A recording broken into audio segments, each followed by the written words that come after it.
আজকে সকাল সকাল উঠে ভাবলাম তোমাদের সঙ্গে কিছু শেয়ার করি। কী শেয়ার করব মাথায় আসছে না। ভাবলাম বাড়িতে এত ফুল গাছ, তোমাদের সঙ্গে তো দেখানো মানে তোমাদের সঙ্গে পরিচয় করানো উচিত যে আমার মা কত ফুল গাছ ভালোবাসে।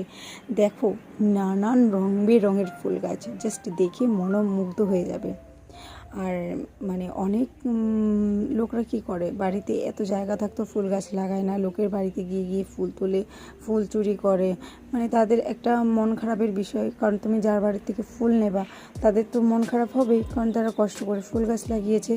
কিন্তু দেখো, সেই যুগে থেকেও আমার মা, বাড়িতে প্রচুর জায়গা আছে, ফুল গাছ লাগিয়ে বোঝাই এক একটার পর একটা ফুল তুলেই যাচ্ছি। এমনকি দুব্বা থেকে বেলপাতা, তুলসী পাতা কোথাও যেতে হয় না, সব বাড়ির মধ্যে।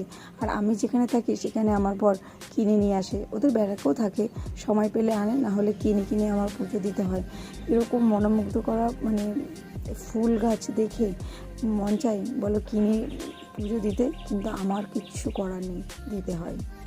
যাই হোক, একজন কমেন্ট বক্সে কমেন্ট করে বলেছেন যে তোমার ভিডিওগুলো ভিউজ হয় না কেন দিদিভাই? আমাকে কেন হবে বলো ভিউজ?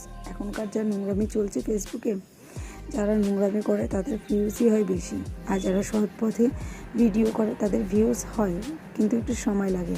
যাই হোক, আমি সেই সময়ের অপেক্ষায় আছি, যেদিন হবে সেদিন। আর বলো না আমাকে ভাই, মনে খুব কষ্ট হয়। আমি তো মাত্র শুরু করেছি, হোক না, আস্তে